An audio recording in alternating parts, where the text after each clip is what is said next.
Hello बच्चों, welcome back to my YouTube channel educational point. तो स्वागत है आपका मेरे इस नए वीडियो में। आज हम लेके आए हैं आप लोगों के लिए कक्षा 10 का अध्याय 3 जो कि गद्य से है। तो हिंदी के जो लेखक हैं पद्मलाल पुन्नालाल बख्शी, तो उनके द्वारा रचित क्या लिखूं के अभ्यास प्रश्न को आज के हम इस वीडियो में देखेंगे।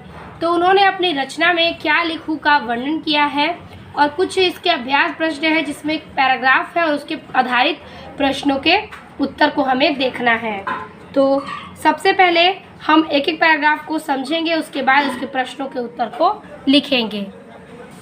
पैराग्राफ कह रहा है कि अंग्रेजी के प्रसिद्ध निबंध लेखक A.G. गार्डिनर का कथन है, यानी कि एक अंग्रेजी के प्रसिद्ध निबंध के द्वारा एक प्रसिद्ध लेखक हैं जिनका कहना है, क्या कहना है, तो वो लेखक जो है वो A.G. गार्डिनर है और उनका कथन यानी कि उनका कहना है कि लिखे की एक विशेष मानसिक स्थिति होती है, यानी कि लिखने की एक विशेष मानसिक स्थिति है, यानी कि अगर हमारा दिमाग जो है वो एक ही चीज़ पर केंद्रित करता है तो हम उस चीज़ को बहुत ही बारीकी से और बहुत ही चीज़ों के साथ लिख सकते हैं। तो वही कह रहे हैं कि लिखने की एक विशेष मानसिक क्या है स्थिति होती है। उस समय मन में कुछ ऐसी उमंग सी उठती है, क्या होती है कि कुछ समय, उस समय क्या होता है, मन में एक ऐसी उमंग उमड़ती है, उठती है कि मतलब लिखने के समय एक ऐसी उत्तेजना उत्पन्न होती है जो हृदय में कुछ ऐसी स्फूर्ति आ जाती है, यानी कि हृदय से एक ऐसी फुर्तीली सी स्फूर्ति क्या होती है, आने लगती है। अगर एक मानसिक स्थिति के द्वारा आप मन से कुछ लिखते हैं तो एक उमंगें उठती हैं और आपके शरीर में स्फूर्ति सी उठने आती है। मस्तिष्क में कुछ आवेग सा उत्पन्न होता है। मस्तिष्क में क्या होता है, कुछ और से अनेक से क्या होते हैं, अभाव और आवेग उत्पन्न होने लगते हैं कि लेख लिखना ही पड़ता है। अगर आप मानसिक स्थिति से एक चीज़ पर केंद्रित करते हैं तो आपके मस्तिष्क में ऐसी भावना उत्पन्न होती है कि आपको लेख लिखना ही पड़ जाता है। उस समय विषय की चिंता नहीं रहती, उस समय किस विषय में क्या लिखना है इसकी कोई भी चिंता नहीं रहती, जो आता है दिमाग में वही आप लिख देते हैं। कोई भी विषय उसमें हम अपने हृदय के आवेग ही भर देते हैं, यानी कि किसी भी विषय में हम अपने हृदय के अभाव को यानी कि आवेग को उसमें भर देते हैं। हैट टांगने के लिए कोई भी खूंटी काम दे सकती है, यानी किसी भी वस्तु को टांगने के लिए जिस प्रकार से कोई भी खूंटी काम आ सकती है, उसी प्रकार मनोभाव को व्यक्त करने के लिए कोई भी विषय उपयुक्त है, यानी कि अपनी मन को, भावना को व्यक्त करने के लिए कोई भी विषय हम उपयुक्त कर सकते हैं, मान सकते हैं। असली वस्तु है हैट, खूंटी नहीं, यानी कि असली वस्तु है हमारी भावना, कोई खूंटी नहीं, यानी कि कोई वस्तु हमारा असली वस्तु है, कोई खूंटी नहीं। अगर वस्तु है तो हम कुछ भी टांग सकते हैं, खूंटी की कोई आवश्यकता नहीं है। इसी तरह मन के भाव ही तो यथार्थ वस्तु है, क्या है, विषय नहीं, यानी कि मन के जो भाव ही उसी को हम वस्तु मान सकते हैं, विषय को नहीं। तो इसी प्रकार जो आपके मन में एकत्रित होता है वही लेखक अपने निबंध में लिखते जाते हैं। उनके मन का, हृदय का जो अभाव होता है वो उस लेखक में प्रदर्शित निबंध में प्रदर्शित कर देते हैं। तो इस प्रकार से पहले पैराग्राफ का मैंने आपको जिससे समझाया है उसी प्रकार से हमें प्रश्नों के उत्तर को लिखना है। पहला पैराग्राफ का प्रश्न है कि उपयुक्त गद्यांश का संदर्भ लिखिए। तो संदर्भ के लिए हेडिंग बना लेंगे अंग्रेजी के प्रसिद्ध डॉटेड विषय नहीं, ठीक है। तो पहले प्रश्नों का उत्तर देंगे। तो कह रहा है अध्याय 3 क्या लिखूं, पद्मलाल पुन्नालाल बख्शी के द्वारा कक्षा 10 के ये पहले पैराग्राफ है जिसका पहला हेडिंग है अंग्रेजी के डॉटेड विषय नहीं। संदर्भ हेडिंग करेंगे और पहले प्रश्न का उत्तर है कि प्रस्तुत गद्यांश हमारी पाठ्य पुस्तक हिंदी के गद्य खंड में संकलित क्या लिखूं नामक पाठ से अवतरित है। जिसके लेखक पद्मलाल पुन्नालाल बख्शी जी हैं। ठीक है, तो ये इसका संदर्भ हो गया और यही संदर्भ आपके हर एक पैराग्राफ में लिखने हैं, तो आप इसे ज़रूर नोट कर लीजिएगा। अगला प्रश्न इसमें कह रहा है इसमें दूसरा प्रश्न की रेखांकित अंश की व्याख्या कीजिए। तो रेखांकित अंश है आपका यहाँ से कि हृदय में कुछ ऐसी स्फूर्ति सी आती है कि मस्तिष्क में कुछ ऐसा आवेग सा उत्पन्न होता है कि लेख लिखना ही पड़ता है। उस समय विषय की चिंता नहीं रहती, कोई भी विषय हो उसमें हम अपने हृदय के आवेग को ही भर देते हैं। तो हमें हृदय से लेके देते हैं तक के अर्थ को लिखना है। मैंने आपको सारे के अर्थ कहानी में व्यक्त कर दिए हैं। अब हम इसके अर्थ को किस प्रकार से लिखेंगे उसको हम देखेंगे। दूसरा प्रश्न का हेडिंग है रेखांकित अंश की व्याख्या।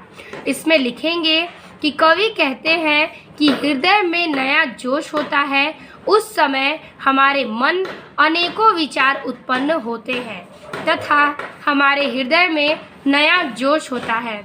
उस समय हमें अपने निबंध के शीर्षक की चिंता नहीं रहती है। मानसिक उत्साह के कारण किसी भी विषय पर हम अपने हृदय के विचार को व्यक्त कर देते हैं। यही इसका उत्तर है। ठीक है, जिस प्रकार मैंने आपको समझाया कि निबंध में जब हम लिखने बैठते हैं तो किसी विषय की चिंता नहीं होती, हमारे मानसिक स्वरूप में जो भी बातें आती हैं हम उसको भी निबंध में व्यक्त कर देते हैं। तो उसी प्रकार से ये उसका उत्तर हो गया। तीसरा प्रश्न है कि मनोभाव को व्यक्त करने के लिए लेखक ने क्या कहा है। उत्तर लिखेंगे कि मनोभाव को व्यक्त करने के लिए कोई भी विषय उपयुक्त हो सकता है, लेखक ने कहा।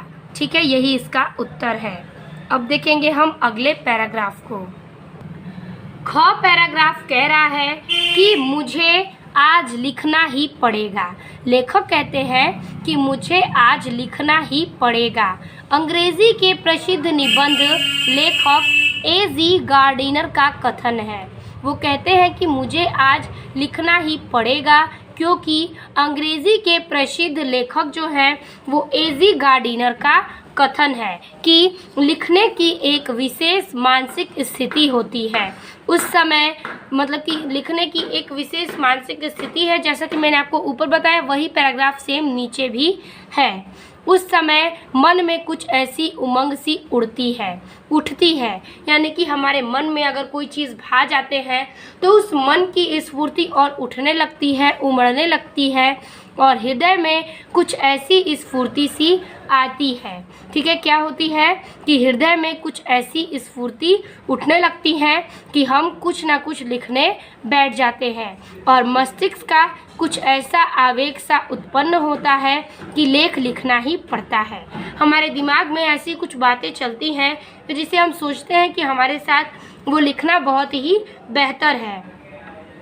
तो वही कह रहा है कि इसमें कि सारी जो चीज़ें हैं वो समय की चिंता हमें नहीं रहती, जो भी हमारे मन में मस्तिष्क में आवेग सा उत्पन्न होता है हमें उसे लिखना ही पड़ता है। उस समय विषय की चिंता नहीं रहती, उस समय हमें किसी भी विषय का भाव नहीं रहता। कोई भी विषय हो, यानी कि कोई भी विषय हो, सब्जेक्ट हो, उसे हम अपने हृदय के आवेग से भर ही लेते हैं। यानी कि कोई भी विषय हो, हिंदी हो, अंग्रेज़ी हो, गणित हो, विज्ञान हो, संस्कृत हो या कोई भी विषय हो, हम अपने भाव में उसको क्या कर लेते हैं, खो जाते हैं उसके भाव में और वही हृदय के आवेग को हमें भर लेता है। ठीक है, हैट टांगने के लिए कोई भी खूंटी काम दे सकती है। अगर कुछ वस्तु हमें टांगनी है तो उसके लिए हमें कोई भी खूंटी की आवश्यकता पड़ सकती है या हमें उसकी आवश्यकता की ज़रूरत होती है। तो उसी प्रकार से हमारे मनोभाव को व्यक्त करने के लिए कोई भी विषय उपयुक्त है, यानी कि हमारे मन की भावना को विस्तार करने के लिए हमें कोई भी विषय उचित या अनुचित नहीं लगता, वो सब उपयुक्त होने लगता है।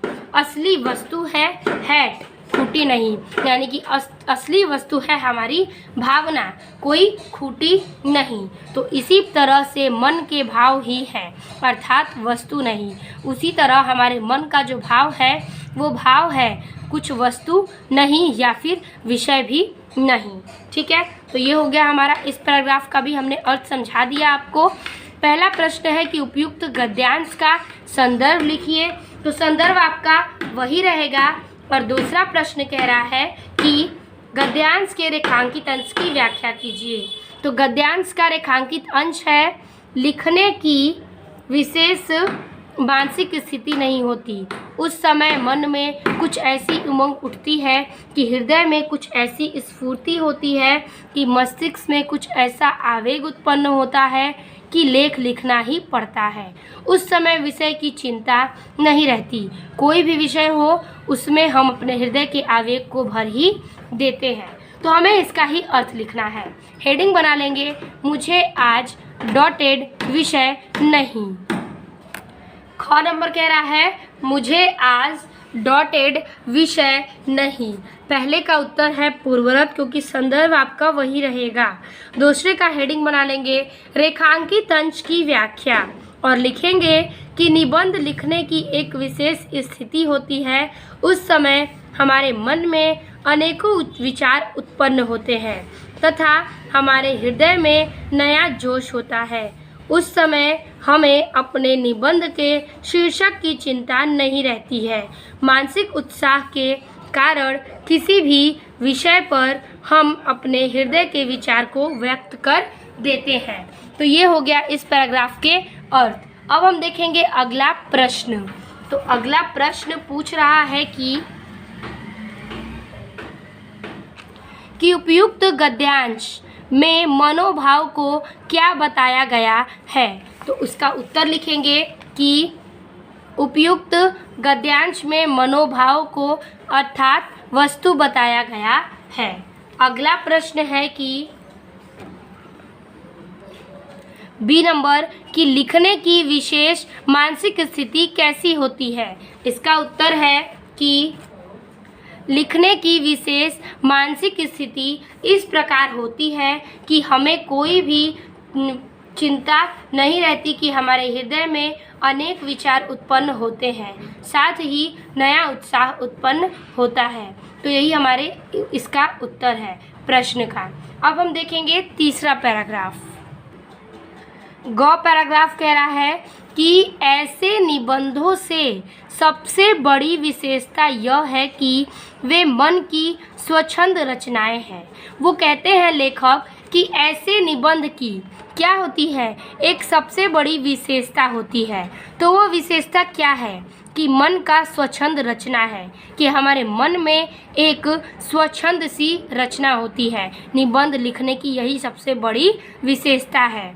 उनमें न कविता की उदात्त कल्पना रहती है, उसमें कोई भी कविता की कल्पना हम नहीं करते, न आख्यायिका लेखक की सूक्ष्म दृष्टि, यानी कि न हम किसी लेखक की सूक्ष्म दृष्टि को व्यक्त करते हैं, यानी कि हमें कोई भी कविता का उदात्त कल्पना नहीं रहती, या फिर आख्यायिका लेखक की कोई सूक्ष्म दृष्टि यानी कि कोई भी सूक्ष्म नेत्र नहीं रहती, और विज्ञों के गंभीर तर्कपूर्ण विवेचना, यानी कि विज्ञों यानी कि ज्ञानियों का कोई भी गंभीर हमारे ऊपर तर्कपूर्ण विवेचना भी नहीं होती। विवरण विवेचना या फिर व्याख्या, कोई भी तर्क किया हुआ विवेचना नहीं होती। उनमें लेखक की सच्चे अनुभूति रहती है। क्या करती है? उनमें लेखक की सच्ची अनुभूति रहती है, सच्ची अनुभूति रहती है। ठीक है, उनमें उसके सच्चे भाव की सच्ची अभिव्यक्ति होती है। उनके अंदर क्या होती है? निबंध लिखने की एक सच्ची भाव और सच्ची क्या होती है? अभिव्यक्ति होती है, किसी भी चीज़ को व्यक्त करने की। ठीक है, उनमें उसका उल्लास रहता है। क्या कहती है कि उन चीज़ों में उनकी उल्लास यानी कि लालसा होती है। ये निबंध तो मानसिक स्थिति में लिखे जाते हैं। क्या होते हैं कि ये मानसिक स्थिति में, यानी कि हमारे दिमाग अगर मानसिक स्थिति में होती है तभी ये निबंध लिखे जाते हैं, जिसमें न ज्ञान की गरिमा रहती है और न कल्पना की महिमा, यानी कि इसमें न तो किसी ज्ञान का गरिमा होता है और न ही किसी कल्पना की महिमा, जिसमें हम संसार को अपनी ही दृष्टि से देखते हैं। क्या करते हैं? इससे हम अपने दृष्टि से ही अपने संसार को देखते हैं, अपने नेत्रों से, और अपने ही भाव से ग्रहण करते हैं। क्या करते हैं? हम अपने ही भाव को इसमें व्यक्त करते हैं। तब इसी पद्धति का अनुसरण कर मैं भी क्यों न निबंध लिखूं। वो कहते हैं कि इसी पद्धति और अनुसरण को व्यक्त करके मैं भी क्यों ना निबंध लिखना शुरू करूं, पर मुझे तो 2 निबंध लिखने होंगे।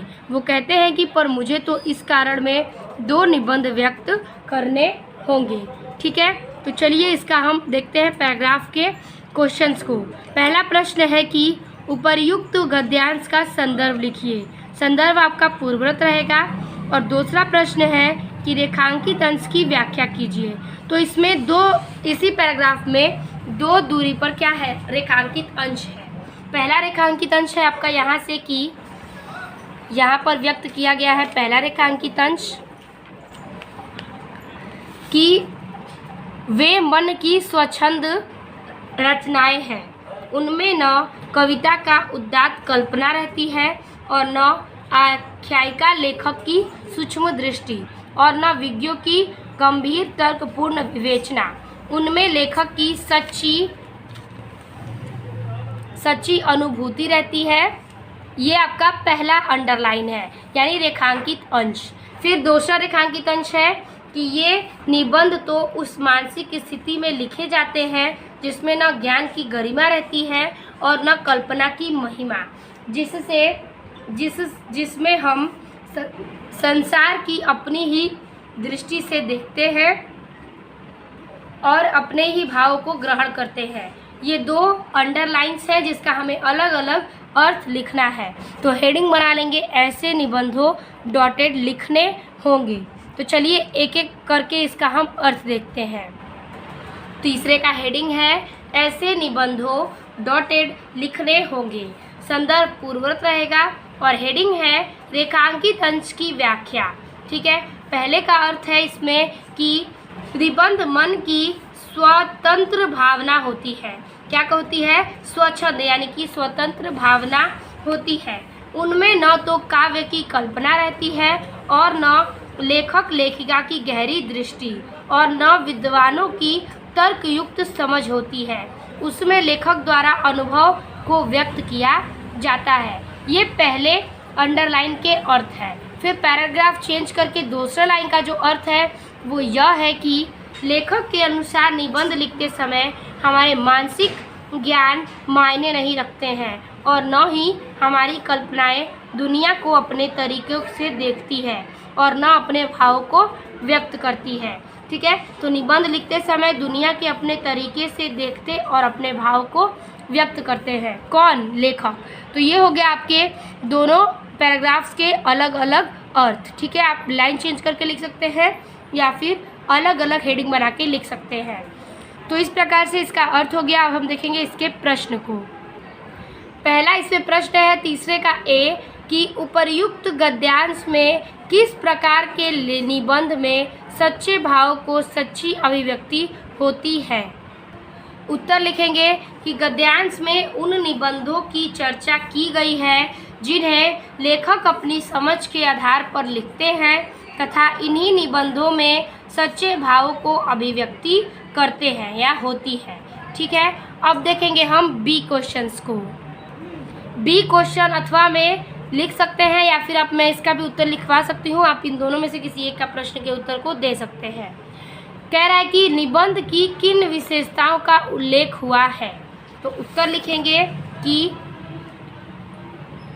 निबंध मन की स्वच्छंद रचना होते हैं और निबंध में लेखक के अनुभव को व्यक्त होता है और निबंध में लेखक संसार की अपनी दृष्टि से देखता है। ठीक है, यही इसका अर्थ है और प्रश्नों के उत्तर। तो इस प्रकार से आपका ग पैराग्राफ भी समाप्त होता है। अब हम देखेंगे घ पैराग्राफ।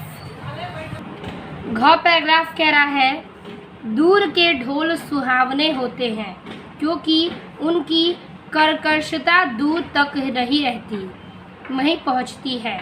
यानी कि लेखक का कहना है कि जो दूर के ढोल है, अगर कोई ढोल है वो दूर है तो बहुत ही सुहावने प्रतीत होते हैं। अगर कोई भी ढोल है अगर वो दूर बजती है तो वो मधुर लगती है, क्योंकि उनकी कर्कशता दूर तक नहीं पहुंचती, क्योंकि उनकी जो ध्वनि है वो दूर तक नहीं पहुंच पाती, इसलिए उसकी ध्वनि सुहावनी और मधुर लगती है।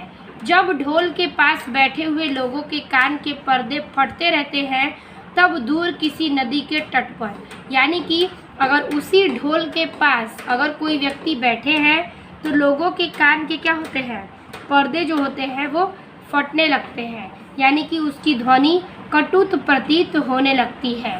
तब दूर किसी नदी के तट पर, तब क्या किसी दूर नदी के तट पर बैठे व्यक्ति के संध्या समय किसी दूसरे के कान में वही शब्द मधुरता का संचार कर देते हैं। संध्या के समय, ठीक है, कहने का तात्पर्य है कि कोई जो व्यक्ति है वो बीत गई बातों तथा भविष्य में आने वाली बातों दोनों से ज़्यादा अच्छी लगती है, जबकि वर्तमान में वो असंतुष्ट होते हैं। तो कहने का तात्पर्य है कि कोई दूर नदी के तट पर बैठा जो व्यक्ति है उसको सांध्य के समय किसी दूसरे कान में वही शब्द मधुरता का संचार देते हैं। क्या करते हैं, वही शब्द मधुरता की बात करते हैं। ढोल के उन्हीं शब्दों को सुनकर, यानी ढोल के वही सारे शब्द सुनकर वह अपने हृदय में किसी के विवाह उत्सव का चित्र अंकित कर लेता है, यानी कि वह ढोल की बातें सुनकर, आवाज़ को सुनकर उसके हृदय में एक विवाह का उत्सव के चित्र का अंकित कर होते हैं, यानी कि उसके मन में विवाह की वेदना क्या होती है, प्रतीत होने लगती है, याद आने लगती है। कोलाहल से पूर्ण घर के एक कोने में बैठी हुई, ठीक है, कोलाहल से परिपूर्ण यानी कि पूरी घर से परिपूर्ण एक कोने में बैठी हुई किसी लज्जाशील नववधू, कोई लज्जाशील नई वधू है, उसकी कल्पना वह अपने मन में कर लेता है। क्या करता है कि विवाह को चित्र में अंकित करता है और किसी कोने में एक लज्जाशील नई बहू बैठी है, उसकी कल्पना अपने मन में कर लेता है। उस नववधू के प्रेम, उल्लास, संकोच, आशंका और विषाद से युक्त, यानी कि उस नई वधू यानी कि नई बहू के प्रेम, उल्लास और क्या आशंका से जो विषाद है वो अपने युक्त हृदय की कंपन ढोल को, कर्षक ध्वनि को, यानी कि अपने हृदय के कंपन यानी कि उठते हुए ढोल की आवाज़ को, कर्षक ध्वनि यानी कि मधुर ध्वनि को मधुर बना देते हैं, यानी कि तेज सी कर्कश सी ध्वनि यानी कड़कती ध्वनि को वह मधुर बना देते हैं, क्योंकि उसके साथ आनंद का कलरव, उत्सव का प्रमोद और प्रेम का संगीत ये तीनों मिले रहते हैं। क्या करते हैं, क्योंकि उसके मन में आनंद का कलरव, उत्सव का प्रमोद और प्रेम का संगीत मिला रहता है, तभी उसकी कर्कशता समीपस्थ लोगों को भी कटु प्रतीत होती है, तभी उसकी ढोल की आवाज़ समीपस्थ यानी कि उसके पास के लोगों को कटुक प्रतीत होने लगती है और दूरस्थ लोगों को वह अत्यंत मधुर लगती है, यानी कि वो ढोल की जो आवाज़ है उसके ढोल के समीप रहने वाले लोगों को वह आवाज़ कटुक लगती है और उस ढोल से दूर रहने वाले व्यक्ति को वही आवाज़ मधुर प्रतीत होती है। ठीक है, तो इस प्रकार से ये हो गया इसका अर्थ। अब हम देखेंगे इसके प्रश्न। पहला प्रश्न है कि उपर्युक्त गद्यांश का संदर्भ लिखिए। संदर्भ तो पूर्ववर्त रहेगा और कह रहा है दूसरा प्रश्न कि रेखांकित अंश की व्याख्या कीजिए। तो रेखांकित अंश है दूर के ढोल सुहावने होते हैं क्योंकि उनकी कर्कशता दूर तक नहीं पहुंचाती। तब ढोल के पास बैठे हुए लोगों के कान के पर्दे फटते रहते हैं। तब दूर किसी नदी के तट पर संध्या के समय किसी दूसरे के कान में वही शब्द मधुरता का संचार देते हैं। तो हमें इसका अर्थ व्यक्त करना है। हेडिंग कर लेंगे रेखांकित अंश की व्याख्या और उससे पहले हेडिंग करेंगे दूर के ढोल डॉटेड बन जाती है। तो घ पैराग्राफ का हेडिंग बना लेंगे, दूर के ढोल डॉटेड बन जाती है, संदर्भ पूर्ववत रहेगा। और दूसरा का पैराग्राफ बनाएंगे रेखांकित अंश की व्याख्या। इसमें लिखेंगे कि लेखक के अनुसार व्यक्ति को दूर बज रहे ढोल की ध्वनि मधुर लगती है, जबकि ढोल के पास बैठे लोगों को वही ध्वनि कटुक प्रतीत होती है। वही ध्वनि ढोल से दूर किसी नदी के तट पर बैठे व्यक्ति के कानों को मधुर प्रतीत होती है। तो कहने का तात्पर्य है कि व्यक्ति की बीत गई बातें तथा भविष्य में आने वाली बातें ज़्यादा अच्छी लगती हैं, जबकि वर्तमान में वह असंतुष्ट होते हैं। ठीक है, यही इसका अर्थ है। अगला प्रश्न है इसका कि प्रश्न कह रहा है कि तीसरे का ए कि ढोल की कर्कशता समीपस्थ लोगों को कब कटु प्रतीत नहीं होती है। तो इसका उत्तर लिखेंगे कि ढोल की कर्कशता समीपस्थ लोगों के तब कटु प्रतीत नहीं होती जब ढोल किसी शुभ अवसर जैसे शादी विवाह में बज रहा हो, क्योंकि उस उत्सव में नववधू के प्रेम, उल्लास, संकोच और आशंका से युक्त हृदय के कंपन ढोल की कठोर ध्वनि को मधुर बना देते हैं। ठीक है, यही इसका उत्तर है। अगला प्रश्न कह रहा है प्रश्न कि दूर के ढोल सुहावने से क्या तात्पर्य है। इसका उत्तर लिखेंगे कि दूर के ढोल सुहावने का अर्थ है कि जो चीज़ हमारे पास नहीं होती या दूर से दिखाई देती है वो हमें अधिक आकर्षक लगती है। ठीक है, यही इसका उत्तर है। अब हम देखेंगे अगले पैराग्राफ को। अगला पैराग्राफ कह रहा है कि जो तरुण संसार के जीवन संग्राम से दूर है। ठीक है, लेखक कहते हैं कि जो तरुण संसार के, ठीक है, जो तरुण है वो संसार के हमारे जीवन से और जीवन के संग्राम से दूर है, उन्हें संसार का चित्र बड़ा ही मनमोहक प्रतीत होता है। जो लोग संसार के जीवन से दूर हैं उनको संसार का जो चित्र है वो बड़ा ही मनमोहक प्रतीत होता है। जो वृद्ध हो गए हैं, जो क्या हो गए हैं, वृद्ध हो गए हैं, जो अपनी यानी कि बूढ़े हो गए हैं, जो अपनी बाल्य अवस्था और तरुण अवस्था से दूर हट आए हों, यानी कि अपने बचपन से दूर हट आए हों, तो जो बाल्य अवस्था और तरुणा अवस्था से दूर हट गए हों, उन्हें अपने अतीत काल की स्मृति बड़ी सुखद लगती है, यानी कि उसे अपने बीते हुए कल को स्मरण करना बहुत ही अच्छा लगता है। फिर कह रहा है वे अतीत का ही स्वप्न देखते हैं, वो बीते हुए कल का स्वप्न देखते हैं। तरुणों के लिए जैसा भविष्य उज्जवल होता है, यानी कि तरुणों के लिए अपना भविष्य एक उज्जवल सा प्रतीत होता है, वैसे ही वृद्धों के लिए उसका अतीत, यानी कि बूढ़ों के लिए उसका अतीत जो है वो उज्जवल होता है। वर्तमान से दोनों का असंतोष होता है, वर्तमान से दोनों ही असंतुष्ट और असंतोष होते हैं। तरुण भविष्य को वर्तमान में लाना चाहते हैं। क्या करते हैं, जो तरुण वाले लोग हैं वो भविष्य को वर्तमान में लाने की सोचते हैं, और जो वृद्ध है वो अतीत को खींचकर वर्तमान में देखना चाहते हैं। यानी कि जो लोगों का बचपन बीत चुका है वो अपने बचपन को वापस लाना चाहते हैं, और जो लोग बचपन में हैं वो अपने भविष्य को वर्तमान में लाना चाहते हैं। तरुण क्रांति के समर्थक होते हैं। क्या होते हैं, तरुण एक क्रांति का समर्थक प्रतीत करते हैं, और वृद्ध अतीत गौरव के संरक्षण को, और जो वृद्ध है यानी बूढ़े लोग हैं वो अपने अतीत के गौरव को संरक्षक रखते हैं। इन्हीं दोनों के कारण वर्तमान सदैव शुभ रहता है। क्या रहता है कि इन्हीं दोनों के कारण वर्तमान को सभी लोग क्या करते हैं, जीना ही भूल जाते हैं, और इसी से वर्तमान काल सदैव सुधारों का काल बना रहता है।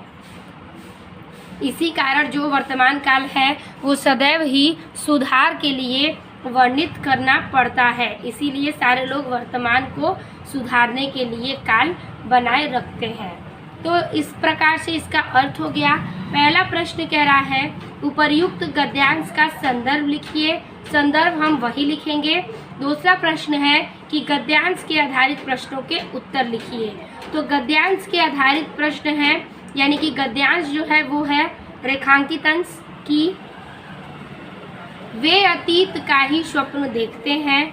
तरुणों के लिए जैसा भविष्य उज्जवल होता है वैसे ही वृद्धों के लिए अतीत वर्तमान में दोनों का ही असंतोष होता है। तरुण भविष्य को वर्तमान में लाना चाहते हैं और वृद्ध अतीत को खींचकर वर्तमान में देखना चाहते हैं। तरुण क्रांति के समर्थक होते हैं और वृद्ध जो है वो अतीत गौरव के संरक्षण। तो इसका हम अर्थ देखेंगे किस भाषा में हमें लिखना है। हेडिंग बना लेंगे, जो तरुण डॉटेड रहता बना रहता है। तो अंग के पैराग्राफ है कि जो तरुण डॉटेड बना रहता है। संदर्भ पूर्ववत रहेगा। हेडिंग कर लेंगे रेखांकित अंश की व्याख्या। इसमें लिखेंगे कि लेखक कहते हैं कि वृद्धावस्था के लोग अपने बीते समय को याद करते रहते हैं। जिस प्रकार नव युवक को अपना भविष्य उज्जवल प्रतीत होता है, उसी प्रकार वृद्धों को अपना भूतकाल वर्तमान समय नवयुवकों को वृद्धों दोनों को असंतोष होता है। यानी कि उसी प्रकार वृद्धों को उनका भूतकाल और वर्तमान समय में नवयुवकों और वृद्धों दोनों को ही असंतोष होता है। नवयुवक अपने भविष्य को वर्तमान में तथा वृद्ध अपने भूतकाल को वर्तमान में देखना चाहते हैं। नवयुवक भविष्य के संबंध में समर्थक होते हैं तथा वृद्ध अपने भूतकाल के गौरव में संरक्षक होते हैं। ठीक है, यही इसका हमारा अर्थ है। अब देखेंगे हम इसके पहले प्रश्न को। इसका पहला प्रश्न कह रहा है कि तीसरे का ए, तरुण और वृद्ध दोनों को क्या चाहते हैं। तो इसका उत्तर लिखेंगे कि तरुण भविष्य को वर्तमान में, वृद्ध और अतीत को वर्तमान में लाना चाहते हैं। ठीक है, यही इसका उत्तर है। दूसरा प्रश्न है, बी प्रश्न है कि तरुण जीवन के संग्राम के अनुभव किस प्रकार से देखना चाहते हैं। उत्तर लिखेंगे कि तरुण जीवन के संग्राम के अनुभव को वर्तमान में लाकर देखना चाहते हैं। सी प्रश्न कह रहा है कि वर्तमान सदैव क्षुब्ध क्यों रहता है। सी प्रश्न का उत्तर है कि तरुण क्रांति के समर्थक होते हैं और वृद्ध अतीत गौरव के संरक्षण। इन्हीं दोनों के कारण वर्तमान सदैव क्षुब्ध रहता है। चौथा प्रश्न कह रहा है कि वर्तमान काल को सुधारों का काल क्यों कहा जाता है। उत्तर है कि लेखक ने वर्तमान काल को सुधारों का काल कहा है क्योंकि आज के समय में समाज में सुधार और प्रगति की आवश्यकता है। यही इसका उत्तर है। तो इस प्रकार से अंग पैराग्राफ भी समाप्त होता है। अब हम देखेंगे चौ पैराग्राफ को।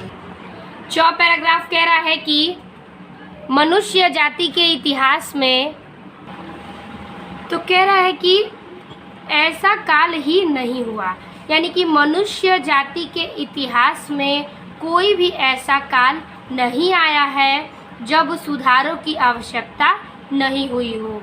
यानी कि मनुष्य की जाति में हमेशा से एक सुधार की आवश्यकता होती है।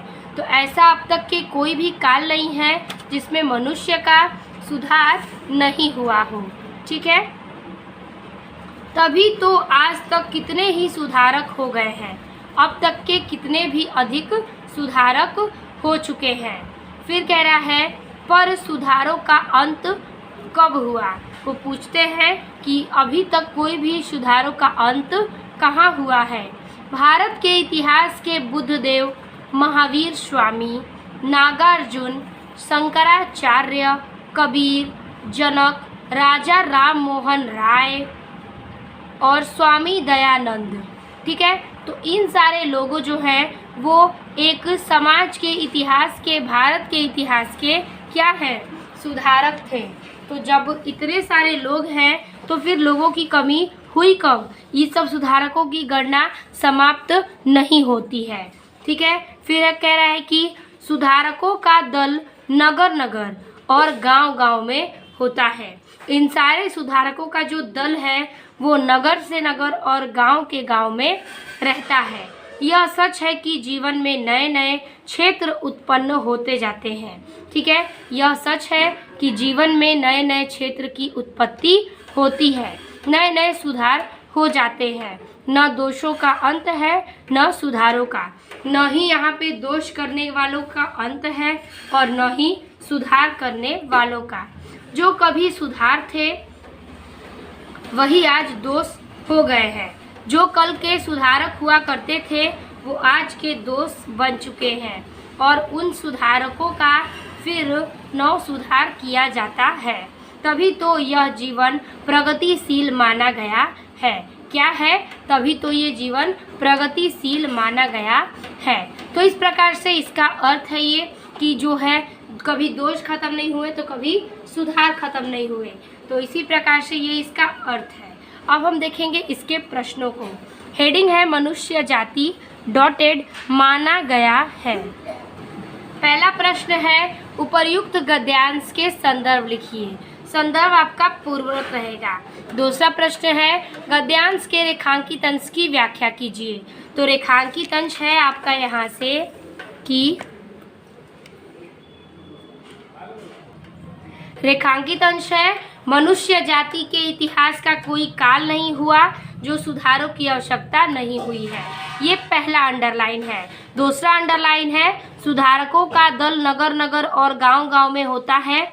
यह सच है कि जीवन में नए नए क्षेत्र उत्पन्न होते जाते हैं और नए नए सुधारक हो जाते हैं। न दोषों का अंत है न सुधारों का। जो कभी सुधार थे वही आज दोष हो गए हैं और उन सुधारों का फिर नव सुधार किया जाता है, तभी वह जीवन की प्रगतिशील माना गया है। तो ये हो गया आपका इस दोनों लाइन का अर्थ। अब हम देखेंगे इसके अर्थ कैसे हमें लिखने हैं। हेडिंग है मनुष्य जाति डॉटेड माना गया है। संदर्भ आपका पूर्ववत रहेगा। हेडिंग है रेखांकित अंश की व्याख्या। इसमें लिखेंगे कि लेखक कहते हैं कि मनुष्य के इतिहास में कोई ऐसा समय नहीं है जब सुधारों की आवश्यकता नहीं हुई हो, अर्थात प्रत्येक क्षण सुधार हुए हैं। फिर लाइन चेंज करेंगे और दूसरे लाइन का अर्थ है कि लेखक कहते हैं कि प्रत्येक गांव और नगरों में समाज सुधारक पाए जाते हैं। जैसे जैसे नए क्षेत्र उत्पन्न होते हैं वैसे वैसे नए नए सुधारक भी उत्पन्न होते हैं। भूतकाल में जो सुधार हुए वो भविष्य की जरूरत के अनुसार दोष में हुए हो गए हैं और फिर उनमें सुधार किया जाता है, अर्थात न तो दोषों की संख्या कम है और न सुधारों की। तो इसलिए जीवन को प्रयत्नशील माना गया है। अगला प्रश्न है इसमें कि जीवन प्रगतिशील क्यों माना गया है। इसका उत्तर लिखेंगे कि जीवन प्रगतिशील माना गया है क्योंकि इसमें समय समय पर नए सुधार किए जाते हैं तथा पुराने सुधारों को फिर से सुधार किया जाता है। ये इसका उत्तर है। 6 पैराग्राफ कह रहा है कि हिंदी में प्रगतिशील साहित्य का निर्माण हो रहा है। उनके निर्माण मतलब कि हिंदी का जो प्रगतिशील है उसके साहित्य में कई चीज़ों की निर्माण हो रही है। ठीक है, और फिर कह रहा है कि उनके निर्माता यह समझ रहे हैं कि यानी कि वो निर्माण करने वाले जो उनके निर्माता हैं वो समझ रहे हैं कि उनके साहित्य में भविष्य का गौरव निहित है। क्या है? उनके साहित्य में भविष्य का एक गौरव जो है वो निहित हो रहा है, पर कुछ समय के बाद उनका यह साहित्य भी अतीत का स्मारक हो जाएगा। यानी कि कुछ ही समय के बाद उनका जो साहित्य है वो अतीत हो जाएगा और आज के तरुण लोग हैं वही वृद्ध होकर यानी कि बूढ़े होकर अतीत के गौरव का स्वप्न देखेंगे। क्या करेंगे? आज के जो नए लोग हैं वो बूढ़े हो जाएंगे तो अपने इस समय का गौरव को स्वप्न में देखेंगे। उनके स्थान पर तरुणों का फिर दूसरा दल आ जाएगा। क्या आएगा, जब हम बड़े होंगे तो हमारे जगह पर और भी लोग जन्म लेंगे तो वो उस दल में आ जाएंगे। तो वही क्या है, क्रम चलता रहेगा। जो भविष्य का स्वप्न देखेंगे क्या करेंगे, वो लोग भी भविष्य का स्वप्न देखेंगे, और जब भविष्य में आएंगे तो वो अपने अतीत का स्वप्न देखेंगे। दोनों के ही स्वप्न सुखद होते हैं, क्योंकि दोनों दूर के ढोल सुहावने होते हैं। दोनों ही स्वप्न के सुख को प्रदान करते हैं, क्योंकि दूर से ढोल उनके क्या है, मधुर और सुहावने लग रहे हैं। इसीलिए दोनों को ही अपने भविष्य और अतीत की चिंता में स्वप्न आते रहते हैं। तो यही इसका अर्थ है। पहला प्रश्न है कि संदर्भ लिखिए, संदर्भ आपका वही रहेगा। और दूसरा है कि गद्यांश के रेखांकित अंश की व्याख्या कीजिए। तो ये पूरे रेखांकित अंश है, तो हम पूरे का अर्थ देखेंगे। हेडिंग कर लेंगे, हिंदी में प्रगतिशील डॉटेड सुहावने होते हैं। 6 पैराग्राफ है कि हिंदी में डॉटेड होते हैं, संदर्भ पूर्वक रहेगा, और हेडिंग है रेखांकित अंश की व्याख्या। इसमें लिखेंगे कि लेखक कहते हैं कि हिंदी साहित्य में निरंतर सुधार किए जा रहे हैं। साहित्य के निर्माता समझते हैं कि साहित्य में भविष्य का महत्व समाया हुआ है, परंतु कुछ समय बाद यह साहित्य भी पुराना हो जाएगा तथा आज जो नवयुवक लोग हैं वह वृद्ध हो जाएंगे और अपने भूतकाल का स्मरण करेंगे। साथ ही साथ उनके जगह पर नए नवयुवक का समूह आ जाएगा जो अपने भविष्य का स्वप्न देखेंगे। नवयुवकों और वृद्धों दोनों का सपना सुखद होता है, क्योंकि वर्तमान से सभी को असंतोष होता है। ठीक है, वर्तमान से सभी संतुष्ट नहीं है, इसीलिए सबका स्वप्न होता है। अब तीसरे का पहला प्रश्न है कि भविष्य तरुण और वृद्ध दोनों के लिए क्यों सुखद होते हैं। उत्तर लिखेंगे कि साहित्य निर्माता यह समझ रहे हैं कि उनके साहित्य में भविष्य का महत्व समाया हुआ है। ठीक है, इसीलिए वह सुखद होते हैं। अगला है अथवा करके कि प्रगतिशील साहित्य निर्माता क्या समझकर साहित्य निर्माण कर रहे हैं। तो आप इन दोनों में से किसी एक का उत्तर लिख सकते हैं। अगला प्रश्न कह रहा है कि प्रस्तुत गद्यांश में प्रगतिशीलता से क्या तात्पर्य है। उत्तर लिखेंगे कि प्रस्तुत गद्यांश में प्रगतिशीलता का अर्थ है सामाजिक, राजनीतिक और आर्थिक क्षेत्र में निरंतर सुधार और प्रगति करना। यही इस गद्यांश का प्रगतिशील का क्या है, अर्थ है। तो इस प्रकार से हमारा 6 का पूरा पैराग्राफ समाप्त होता है। पार्ट 3 जो क्या लिखूं के अभ्यास प्रश्न है आज के इस वीडियो में सारे समाप्त होते हैं। वीडियो अच्छी लगी तो लाइक कमेंट शेयर कीजिएगा। आप इसके नोट्स ज़रूर तैयार कर लीजिएगा और अपने दोस्तों को भी ये वीडियो ज़रूर शेयर कीजिएगा। चैनल पर नए चैनल को सब्सक्राइब कीजिएगा। मिलते हैं आपसे अगले वीडियो में, तब तक के लिए धन्यवाद।